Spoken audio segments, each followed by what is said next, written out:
우리에게 주시는 하나님의 말씀은 신약성경 사도행전 27장 20절에서 37절까지의 말씀입니다.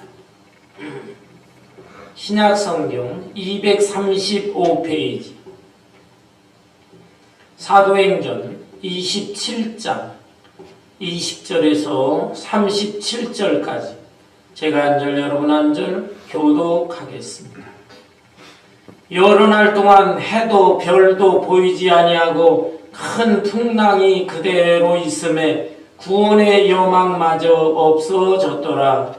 여러 사람이 오래 먹지 못하였으며 바울이 가운데서 말하되 여러분이여 내 말을 듣고 그에 대해서 떠나지 아니하여 네 타격과 중상을 보내냈더라면 좋을 뻔했느니라. 내가 너희를 구원하노니 이제는 안심하라. 너희 중 아무도 생명에는 아무런 손상이 없겠고 오직 배뿐이리라. 내가 속한 바 곧 내가 섬기는 하나님이 사자와 어젯밤에 내 곁에서 소환하여 바울아 두려워하지 말라. 내가 가이사 앞에 서야 하겠고 또 하나님께서 너와 함께 항해하는 자를 다 내게 주셨다 하였으니 그러므로 여러분이여 안심하라. 나는 내게 말씀하신 대로 되리라고 하나님은 그런즉 우리가 반드시 한 섬에 걸리리라 하더라. 나올 때 되는 날 밤에 우리가 아드리아 바다에서 이리저리 쫓겨나다가 작은 것들이요 사방들이요 육지에 가까워 지진줄을 진짜고 물을 재어보니 20길이 되고 조금 가다가 다시 재니 15길이라. 암살에 걸릴까 하여 거물로 단내 주세기도 나라에게 길을 못하니라. 사공들이 도망하고자 하여 이 물에서 닻을 내리는 채하고 거룻배를 바다에 내려놓거늘 바울이 백부장과 군인들에게 이르되 이 사람들이 배에 있지 아니하면 너희가 물을 얻지 못하리라니. 이에 군인들이 거룻줄을 끊어 떼어버리니라. 쌀이 세워가게 바울이 여러 사람에게 음식 먹기를 권하여 있는데 너희가 기다리며 먹지 못하고 줄인 자가 오늘까지 열나흘이 음식 먹기를 권하노니 이것이 너희의 구원을 위하는 것이요 너희 중 머리카락 하나도 잃을 자가 없으리라 하고 떡을 가져다가 모든 사람 앞에서 하나님께 축사하고 떼어 먹기를 시작하면 그들도 다 안심하고 받아 먹으니 배에 있는 우리에서는 전부 276명이었더라. 아멘. 아멘. 10여 년 전에 한국에서는 크나큰 사고가 있었습니다. 바로 세월호라고 하는 배가 침몰을 해서 엄청난 참사가 빚어졌습니다. 그 배는 약 470명 정도 타고 있었는데 300명이 넘는 수가 희생을 당했습니다. 대부분은 수학여행을 떠나는 여고생들 그리고 이 학생들을 지도하는 교사들이었습니다. 참으로 안타까운 사고가 아닐 수가 없었습니다. 그런데 그 배의 침몰 원인이 무엇인가? 그 배 자체가 너무 낡았고 또 배 용량에 비해서 너무 많은 짐도 싣고 사람도 많이 태웠다는 것입니다. 그리고 그 사고 난 지역, 그 지역에 풍랑이 일고 또 소용돌이가 치는 곳인데 운전하는 항해사가 운전에 대한 미숙함도 있었고 이 바다의 환경이 좋지를 못해서 이 크나큰 참사가 빚어졌다 이렇게 결론을 내리고 있습니다. 여러분 바다를 항해한다고 하는 것은 참으로 위험한 것입니다. 왜냐하면 바다 자체, 이 배 자체도 튼튼해야 되겠지만 날씨라든지 바다 환경이 중요한데 급작스럽게 풍랑과 파도가 몰아칠 수도 있는 것입니다. 1912년 그러니까 113, 14년 전인데요. 그 유명한 타이타닉 호라고 하는 배가 침몰한 적이 있었죠. 그때는 이 바다 속에 빙산은 10분의 1 정도가 바다 위로 보이고 10분의 9가 바다 속에 가라앉아 있다는 것입니다. 그 빙산을 제대로 확인하지 못하고 항해하다가 빙산에 부딪혀서 무려 1,500명 넘게 희생당한 일도 있는 것입니다. 어떻든 이렇게 바다를 항해한다고 하는 것은 참으로 어려운 것입니다. 그런데 오늘 본문 말씀에 보면 바울 사도를 비롯한 276명이 알렉산드리아 호라고 하는 배를 타고 로마로 향하고 있었습니다. 그런데 급작스럽게 유라굴로라고 하는 엄청난 태풍이 불음으로 인해서 그들은 두려움에 떨게 되었고 파선 직전에 있는 것이죠. 그런데 이때 그 배 안에는 바울 사도가 타고 있었습니다. 바울 사도가 그들을 안심시키고 배는 부서질지라도 우리 276명은 모두 안전할 것이다. 이렇게 위로를 해 주었습니다. 바울 사도는 그 엄청난 풍랑 속에서도 평안함을 유지하고 여유로움을 갖고 오히려 불안에 떠는 다른 사람들을 위로하고 격려해 줄 수가 있었던 것입니다. 그 이유가 도대체 무엇입니까? 바울 사도는 어떻게 이 엄청난 풍랑 속에서도 평안을 유지하면서 이렇게 오히려 다른 사람을 위로 격려할 수가 있었을까요? 그 이유는 첫째로 하나님의 음성을 듣고 있었던 것입니다. 본문 말씀을 볼까요? 본문 20절 21절에 보면 여러 날 동안 해도 별도 보이지 아니하고 큰 풍랑이 그대로 있음에 구원의 여망마저 없어졌더라.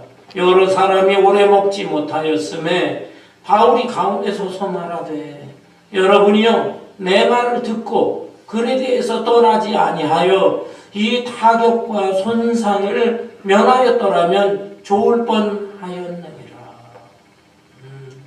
이 배 안에는 여러 종류의 사람들이 타고 있었습니다.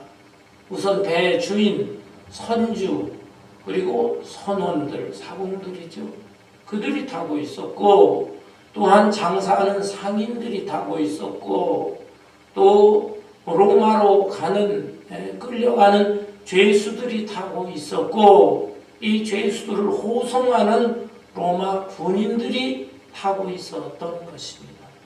그런데 이 배가 출발을 하고 또 여러 곳을 거치게 되는데 그때 이 바울 사도는 죄수의 몸이지만은 그들에게 이렇게 말했습니다. 계절적으로 겨울이 다가오는데 이러한 때에 그 긴 항해를 하게 되면 태풍을 만날 수가 있습니다. 또 겨울철이 날씨가 춥기도 하니까 이 겨울이 지난 다음에 한 안전한 곳에서 3, 4개월 머무른 다음에 출발하는 게 좋겠습니다. 이렇게 제의를 했습니다. 그런데 선주와 선원들의 경우 또 상인들의 경우에 있어서는 시간이 돈이잖아요. 그래서 하루 이틀 늦어지는 것도 아니고 몇 개월 늦어지게 되면 엄청난 손해를 보는 것입니다. 또 이 배 책임자는 로마 군인 백부장이에요. 율리오라고 하는 백부장인데 이 사람의 입장에서도 어떻게 해서든지 이 죄수들을 빨리 이 로마 정부에다가 인계를 하는 것, 그것이 자기 책임이거든요. 그래서 지체하기보다는 조금 무리하다 싶었지만은 이 항해를 강행한 것입니다. 그러자 아니나 다를까 바로 이렇게 배가 항해를 하는 가운데 유라굴로라고 하는 태풍을 만나게 된 것이죠. 배 안에 있는 사람들은 다 불안합니다. 두려워합니다. 이제는 꼼짝없이 죽었구나 절망에 빠지게 되었습니다. 그래서 바울 사도는 그들을 책망하는 것입니다. 여러분들이 내 말을 들었더라면, 글에 대해서 좀 머물렀다 가자고 하는 내 말을 들었더라면 이런 고난을 당하지 않았을 텐데 하면서 책망을 하는 것이죠. 그러나 책망을 심하게 하지는 않습니다. 왜? 지나간 일이에요. 지난 일을 자꾸 이렇게 저렇게 들추면 무슨 소용이 있겠어요. 그래서 과거의 일은 그만하고 이제 이 바울 사도는 오히려 배 안에 있는 사람들을 안심시키고 위로하고 격려하는 것입니다. 그 이유가 무엇입니까? 바울 사도는 하나님의 음성을 들었다라는 것입니다. 여기 22절에 보면 내가 너희를 권하노니 이제는 안심하라. 너희 중 아무도 생명에는 아무런 손상이 없겠고 오직 배뿐이리라. 내가 속한 바 곧 내가 섬기는 하나님의 사자가 어젯밤에 내 곁에 서서 말하되. 참 배 안에 있는 사람은 이 엄청난 고난과 시련 앞에서 불안에 떨며 두려워하며 있었지만, 그러나 이런 상황 속에서도 바울 사도는 신실한 믿음의 사람이에요. 하나님과 교제하고 있었습니다. 하나님과 교제하면서 기도도 하고 묵상하는 가운데 하나님의 사자가 천사가 나타났다 이 말입니다. 어젯밤 천사가 나타나서 말해주기를 너희는 안심해도 좋다. 너희 중에는 생명의 손상을 받는 사람들이 없다. 배는 좀 상하게 되겠지만은 모두가 안전할 것이다. 이 놀라운 말씀을 듣고 또 전해주게 되었던 것입니다. 사랑하는 성도 여러분, 우리도 인생을 살면서 늘 잔잔한 바다만 항해하는 것은 아닙니다. 때로는 거센 풍랑이 일고 험한 파도가 몰아치는 인생 바다를 항해하는 것입니다. 어쩌면 내 힘으로 도저히 감당할 수 없는 유라굴로와 같은 태풍을 만날 수도 있는 것이죠. 그러한 가운데 우리는 참 당황하게 되고 좌절하고 절망하게도 되고 하지만은 그러나 이때가 중요합니다. 하나님과 더 깊은 교제를 하면서 하나님의 음성을 듣는 것이 중요한 것입니다. 여러분, 하나님의 음성은 어떻게 들을 수 있을까요? 구약시대에는 하나님께서 직접적으로 사람들에게, 하나님의 종 선지자들에게 직접적으로 하나님의 음성을 들려주실 때도 있었고, 꿈이나 환상이나 이런 것을 통해서 들려주시기도 했습니다. 어떤 경우에는 짐승을 통해 가지고 나귀를 통해서 발람 선지자를 야단치기도 했잖아요. 하나님께서 음성을 들려주시는 방법이 여러 방법으로 이렇게 하나님의 뜻을 알려주셨어요. 그런데 성경이 완성된 시대에는 우리는 일단 이 기록된 완전 계시의 말씀, 성경 말씀을 잘 읽고 또 배우기도 하고 또 이 말씀을 묵상하고 그래서 여기에 깃들어 있는 말씀을 깨닫는 것, 그것이 중요한 것입니다. 그리고 그 말씀을 기초로 해서 진실한 마음으로 기도를 할 때 하나님께서 음성을 들려주실 수가 있는 것입니다. 내 마음의 욕심이라든지 더러운 것, 이것을 다 내려놓고 조용한 시간에 말씀을 읽고 또 묵상하고 생각하고 기도하다 보면은 성령께서 내 마음속 깊은 곳에 세미한 음성을 들려주십니다. 하나님의 뜻이 깨달아지고 또 내 마음속에 떠오르는 것들이 있어요. 내 마음속에 떠오르는 생각, 그건 나의 생각이 아니고 하나님께서 말씀을 통하여 성령을 통하여 떠오르게 하는 생각, 그것이 바로 하나님의 음성일 수가 있는 것입니다. 우리는 이 하나님의 음성을 듣는다는 것이 쉽지는 않습니다. 그렇지만 훈련해야 되는 거예요. 여러분 조용한 시간을 갖고 말씀과 기도, 하나님과의 깊은 교통, 그때에 내 마음속에 떠오르는 것들이 있는 것입니다.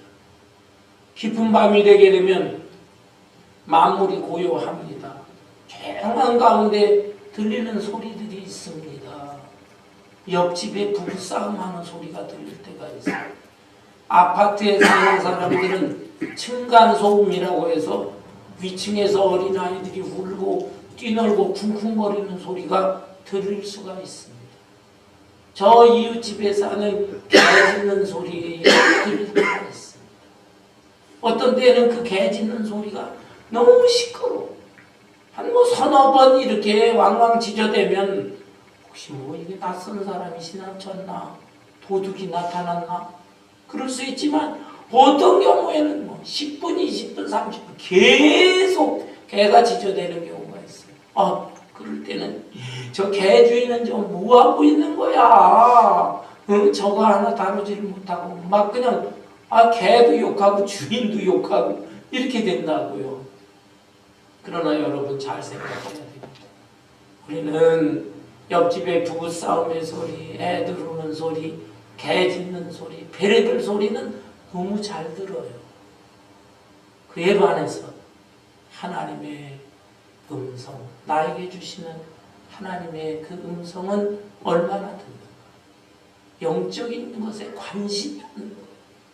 내 마음이 너무 무디어져 있고 추해져 있어. 그래서 하나님의 음성을 듣지 못하는데 우리가 훈련해야 됩니다.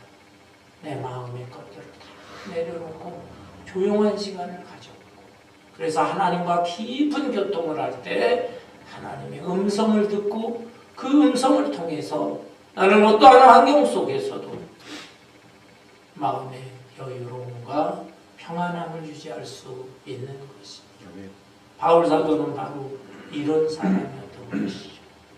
두 번째로 바울 사도는 이 엄청난 풍랑 속에서도 어떻게 그렇게 평온하면서 담대할 수가 있었겠습니까? 그것은 자신의 사명이 무엇인가, 그 사명을 확실히 깨닫고 있었던 것이죠. 본문 말씀을 볼까요? 본문 23절 24절에 보면 내가 속한 바 곧 내가 섬기는 하나님의 사자가 어젯밤에 내 곁에 서서 말하되 바울아 두려워하지 말라. 내가 가이사 앞에 서야 하겠고 또 하나님께서 너와 함께 항해하는 자를 다 내게 주셨다 하였으니. 바울 사도는 다메섹 도상에서 부활하신 예수님을 만난 후에 자신의 전 생애를 주님을 위해서 복음 전하는 일을 위해서 자기의 생애를 바칠 것을 다짐했습니다. 그래서 1차, 2차, 3차 선교 여행을 떠나기도 했습니다. 이방 사람들에게 복음을 전하기 위해서 그 멀고 기나긴 항해, 그 무섭고 험한 항해, 그런 항해들을 3차례나 했어요.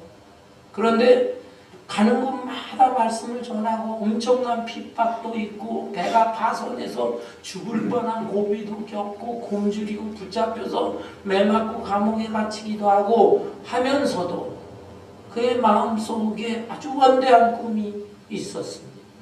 그것은 바로 로마에 가서 복음을 전해야 되겠다. 왜냐하면 전 세계의 중심지는 로마였어요. 모든 길은 로마로 통한다. 이런 말들이 있었어요. 그래서 로마에 가서 이 하나님의 진리의 말씀 예수 그리스도의 복음을 전하면 삽시간에 전 세계에 복음이 퍼져질 것이다. 이 꿈이 있었던 거예요. 그렇지만 여러 가지 사정에 의해서 바울은 로마에 가지를 못했던 것입니다. 그런데 희한한 일이 벌어졌네요.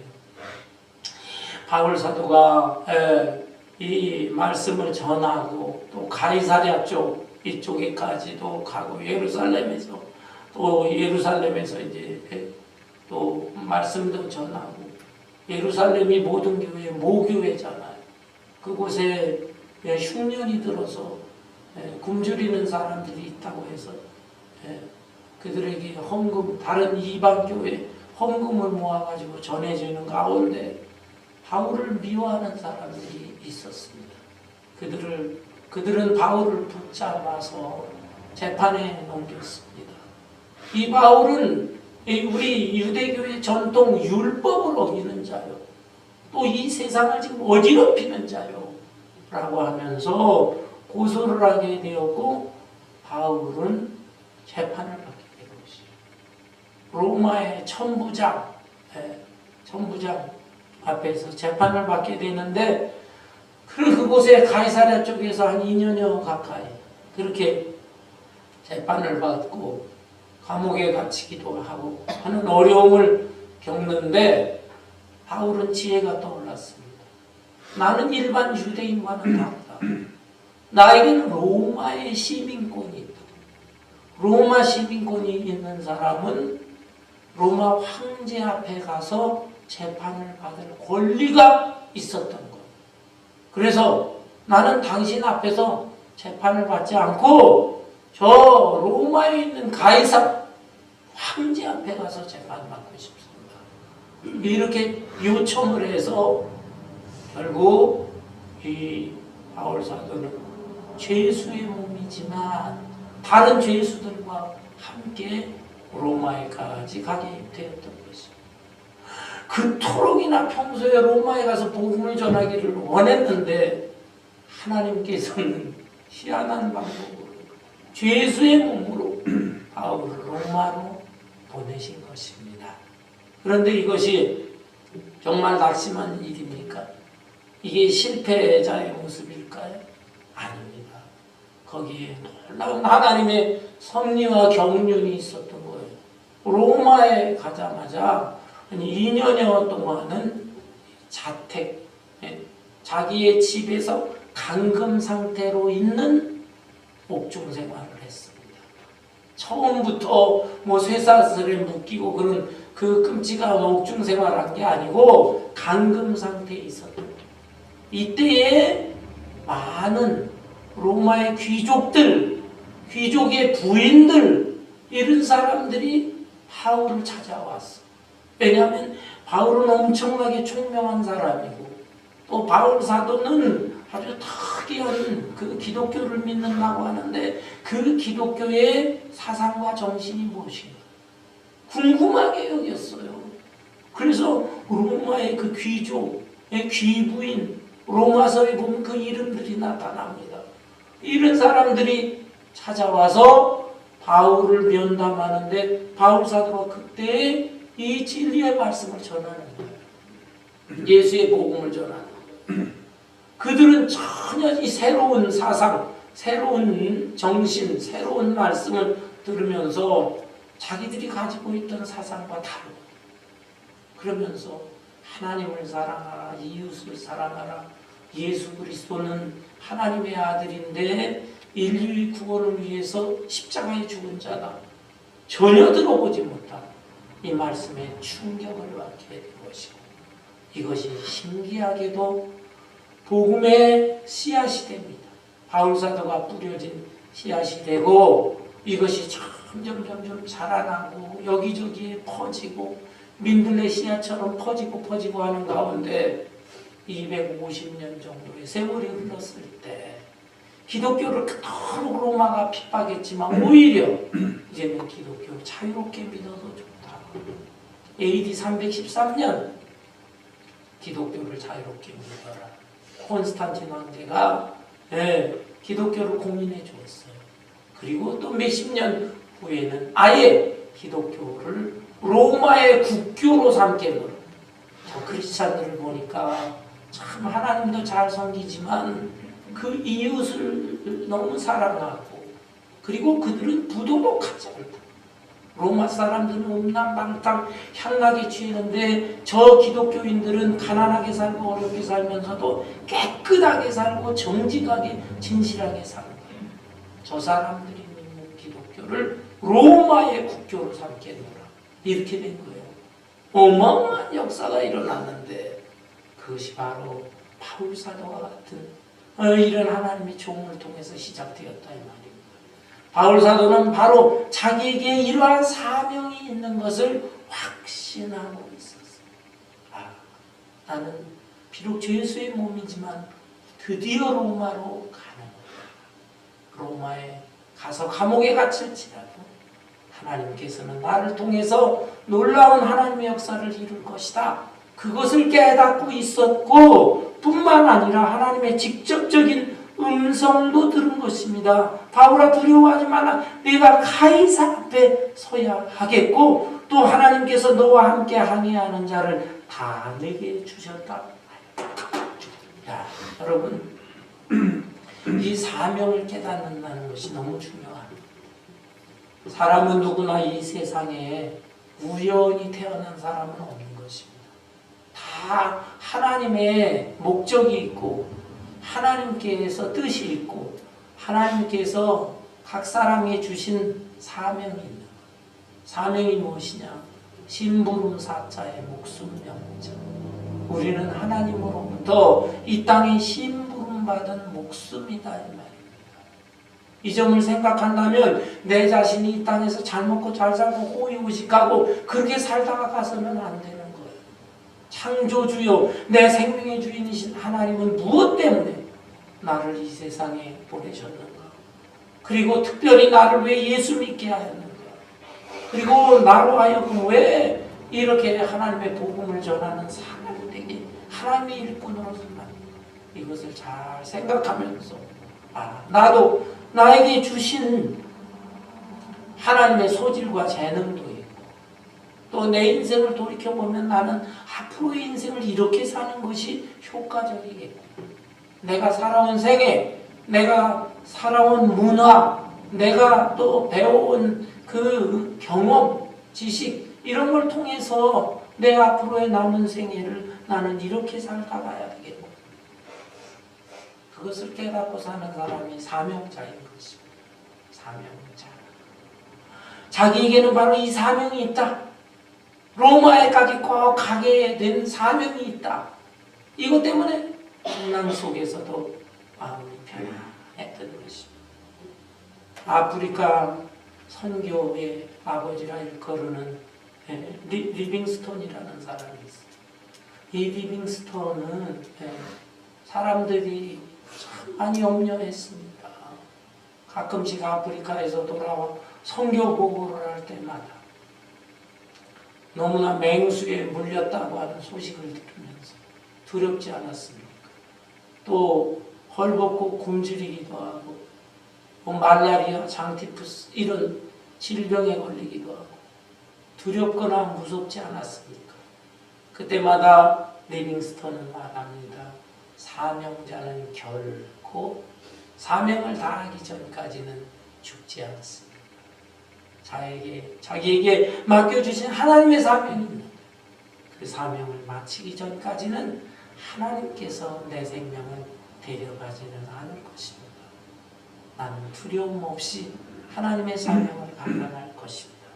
이렇게 대답했다고 합니다. 여러분, 바울 사도와 같이 우리가 그렇게 위대한 사명은 아닐지라도 나에게 맡겨진 일, 내 이 생활 환경 속에서도 하나님께서 나를 향한 뜻이 있을 거야. 목적이 있으실 거야. 그 뜻과 목적, 사명을 감당할 수 있는 여러분들이 되시기를 바랍니다. 바울 사도는 아울러 세 번째로 하나님의 약속의 말씀을 전적으로 신뢰했어. 신뢰했기 때문에 풍랑 속에서 평안했던 것입니다. 본문 말씀을 보세요. 25절에 그러므로 여러분이여 안심하라. 나는 내게 말씀하신 그대로 되리라고 하나님을 믿노라. 그런즉 우리가 반드시 한 섬에 걸리리라 하더라. 여러분이 안심하라. 나는 내게 주신 하나님의 말씀, 그 약속의 말씀이 그대로 될 것이다. 우리 모두가 생명이 보존될 것이다 라고 하는 그 말씀을 믿노라. 믿노라. 하나님의 약속의 말씀을 신뢰하고 또 하나님 자신에 대해서도 신뢰하면서 의지한다. 이런 말씀이에요. 여러분, 사람과 사람 간에도 사귈 때 어떤 사람은 신뢰할 수 있고 어떤 사람은 신뢰하지 못하는 사람들도 있습니다. 그 신뢰에 따라서 저 사람은 좋은 사람이야, 또 저 사람은 좋지 않은 사람이야, 저 사람은 정말 믿고 평생을 같이 할 사람이야, 아니야, 저 사람은 언젠가 나를 배신할 사람이야. 이거 다 판단하게 되는 것입니다. 그러나 아무리 훌륭한 사람이다 할지라도 사람은 완전히 신뢰할 수는 없습니다. 왜냐하면 사람에게는 능력의 한계가 있어. 그래서 평상시에 나는 당신을 끝까지 돌볼 거야, 당신을 지켜줄 거야, 이렇게 약속한다 할지라도 자기에게 능력이 사라질 때가 있죠. 능력이 있을 때는 그렇게 자신 있게 얘기했지만 자기 능력이 부족해지게 되면 돌봐주고 보살펴준다 약속했지만 그렇게 하지를 못해. 부모가 자식을 지켜주겠노라, 돌봐주겠노라 해도 부모 능력이 없으면 그렇게 못해주지 않아. 사람에게는 능력의 한계가 있어. 또 사람에게는 사랑의 한계도 있어. 사랑해. 내가 너를 위해서는 뭐 이렇게 해주고 저렇게 해주고 내 모든 것을 다 가지고서라도 너를 위해서 다 주고 보살펴주고 심지어 내 목숨이라도 너를 위해 주겠다. 사랑에 좋은 감정이 있을 땐 그렇게 약속하죠. 그렇지만은 상황에 따라서 또 달라지는 것입니다. 자기에게 큰 유익이 되는 경우가 있어요. 이득을 챙기고 뭐 이럴 때가 있어요. 그런 경우에는 그걸 위해서 자기가 약속한 것을 버리거나 포기하는 경우도 있다. 이것이 보통 사람의 모습인 것이에요. 그러나 하나님은 그렇지 않습니다. 하나님은 당신이 약속하신 것을 절대적으로 어기거나 변개하거나 하는 분이에요. 왜? 하나님은 전지전능하신 분이기 때문에. 그리고 하나님은 사랑이 풍성하신 분이기 때문에 우리는 이런 하나님에 대해서 조금도 의심하지 말아야 합니다. 혹시라도 하나님은 다른 사람들은 사랑해 줄지 몰라, 하나님은 다른 사람을 도와주고 축복해 주실지 모르지만 나는 아닌 것 같아, 그렇게 의심하지도 마세요. 우리가 하나님의 이 언약의 말씀은 꼭 붙잡고 믿고 살아간다면 마태복음 28장 20절에 내가 세상 끝날까지 너희와 항상 함께 있으리라. 로마서 8장 28절 하나님을 사랑하는 자 곧 그 뜻대로 부르심을 입은 자들에게는 모든 것이 합력해서 선을 이룰 것이다. 이런 약속을 꼭 믿고 나아간다면 어떠한 환경과 상황 속에서도 마음의 평안함을 유지할 줄로 믿습니다. 아멘. 여러분, 바울은 이렇게 하나님의 음성도 듣고 자기의 사명도 확실히 깨닫고 그리고 하나님의 약속의 말씀을 전적으로 신뢰하는 가운데 자신의 마음이 평안할 뿐만 아니라 불안에 떠는 다른 사람들도 이렇게 안심시켜주고 또 긴장을 풀어지게 하고 했던 것이죠. 본문 말씀 27절부터 볼까요? 열나흘째 되는 날 밤에 우리가 아드리아 바다에서 이리저리 쫓겨가다가 자정쯤 되어 사공들이 어느 육지에 가까워지는 줄을 짐작하고 물을 재어보니 20길이 되고 조금 가다가 다시 재니 15길이라. 암초에 걸릴까 하여 고물로 단깃을 내리고 날이 새기를 고대하니라. 배는 여전히 요동치고 있습니다. 엄청난 광풍 앞에 흔들리고 있습니다. 그런데 그러면서도 배가 어느 육지에 점점 가까이 오게 되었습니다. 배 선원들, 사공들이 보니까 이 바닷속 깊이가 점점 줄어드는 것을 알 수가 있었어요. 배 길이를 어떻게 쟀는지는 잘 모르는데 아마도 그 당시의 사람들로는 파도 소리를 들어보면 안다. 파도 소리를 들으면서 이게 육지에 점점 가까워졌네. 바다 물 깊이가 점점 줄어들고 있네를 깨달은 것이죠. 이렇게 됐을 때 이제 이 배가 갑자기 육지에 부딪히게 되면은 부서질 수도 있잖아. 그래서 배 고물이라는 것은 배 뒤를 말합니다. 선미, 그 배의 선미에다 닻을 내렸어요. 그 무거운 쇳덩어리나 나무덩어리나 이런 거 매달은 밧줄, 그게 닻이잖아. 닻이 탁 바닷속에 내려서 그 닻이 그 바닷속에 탁 박히게 하고 배가 좀 흔들리더라도 전복이 되거나 위험하지 않도록 그렇게 해놨습니다. 그렇게 하룻밤을 이제 지내게 되는 것이죠. 근데 그러면서도 여기 배의 사공들의 경우는 참 이기적인 사람들입니다. 아주 이 사람들 보세요. 30절에 사공들이 도망하고자 하여 이물에서 닻을 내리는 채하고 거룩배를 바다에 내려놓고는 바울이 백부장과 군인들에게 이르되 이 사람들이 배에 있지 아니하면 너희가 구원을 얻지 못하리라 하니 이 군인들이 거룩줄을 끊어 뜯어버리니 세상에 그렇게까지 해놨는데 이제 이 배가 육지에 도달할 때 혹시 배가 부서지거나 어려움 당하지 않을까 생각을 해서 사공들이요 이 거룩배에 매달려 있는 거룩배를 타고 도망을 치려고 했다라는 것입니다. 거룩배라는 게 뭐냐? 구명정이에요. 구명정. 큰 배는 옛날에 구명정들을 갖다가 끌고 다녔거든요. 지금은 그 구명보트가 다 배 안에 있지만은 구명정을 갖다가 끌고 다녔는데 그 거룩배에 사공들이 탁 올라타고서 그 배를 타고 도망을 치려고 했던 거예요. 자기들만 살자 이런 것입니다. 아주 못된 사람이 아닐 수가 없어요. 세월호 사건 속에서 제일 먼저 도망친 사람이 누굽니까? 선장이라고 그러죠. 선장이 팬티바람에 자기 목숨 살아야 되겠다고 뛰쳐나오고 해안 경비대 구조하러 온 사람 나부터 살려달라고.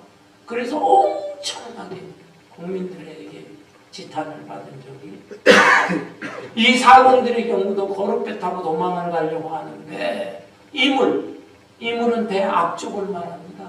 그쪽에서 다시 이제 닻을 내리는 척 하면서 배 타고 도망가려고 하는데 바울 사도가 그것을 탁 눈치를 챈 거예요. 눈치를. 그래서 바울 사도는 그 사람들을 위해서라도 저 거룩배 타고 지금 탈출하면은 저 사람들을 목숨 잃어버릴 수 있다고 로마 군인들에게 명해서 얘기를 해서 그 로마 군인들은 거룩배를 못하게 한 거예요. 그리고 아예 탈출을 못하도록 그 줄을 끊어버렸다고 했습니다. 거룩배 줄을 끊어버리니까 거룩배가 다 떠내려가고 만 것이죠. 이제 남아있는 사람들은 다 배 안에 있습니다. 그야말로 한 배를 탄 공동운명체가 되었던 것입니다.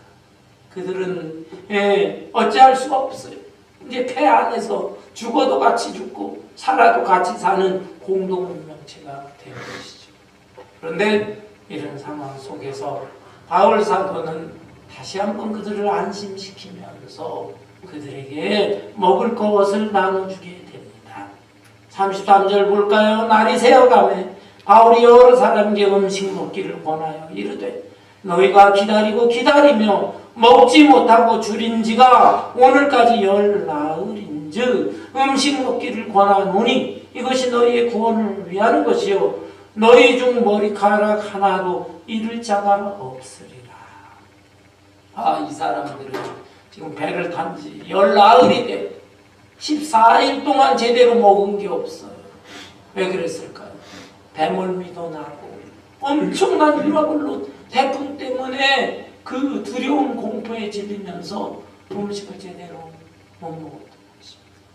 기운이 없어 다 쓰러지고 또 배멀미하는 사람들 이리 뒹굴 저리 뒹굴 하면서 토하기도 이런 사람들에게 바울 사도는 음식 먹을 것을 나눠주게 됩니다. 이 음식을 먹고 기운 차리라. 우리는 한 사람도 생명을 잃을 사람이 없다라는 거예요. 이건 얼마나 여유로운 모습입니까? 아직 육지에 도착 못했어요. 한 섬에 걸리리라 했는데 도달하지 못했지만은 그 풍랑 속에 있는 배 안에서 음식을 나눠 먹는 것입니다. 이것은 어떻게 보면 하나의 잔치라고 볼 수도 있습니다. 그렇게 무섭고 불안하고 두려운 상황 속에서도 이제 바울뿐만 아니라 그 안에 있는 사람들도 다 바울 사도가 전해주는 말을 듣고 마음에 안심이 되고 여유를 찾으면서 음식을 나눠 먹으면서 잔치를 벌이고 있다라고 하는 것입니다. 얼마나 멋있습니까?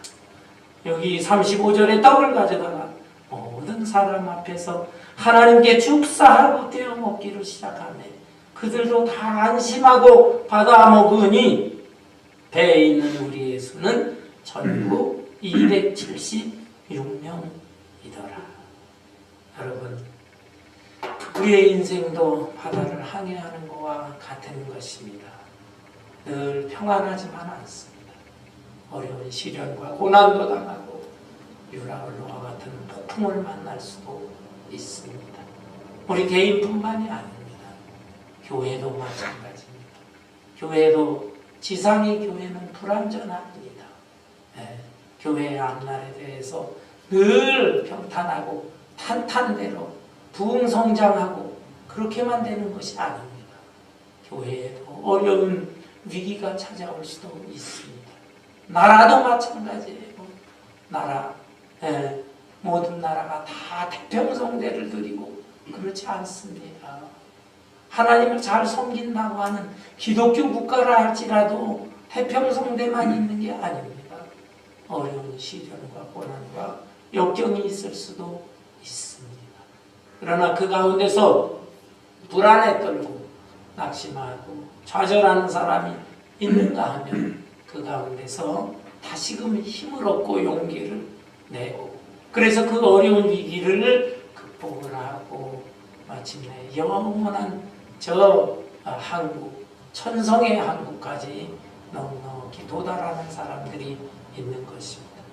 풍랑 속에서 평안함을 유지했던 바울의 위대한 믿음이 우리들의 믿음이 될 수 있기를 주님의 이름으로 축원합니다. 아멘. 찬송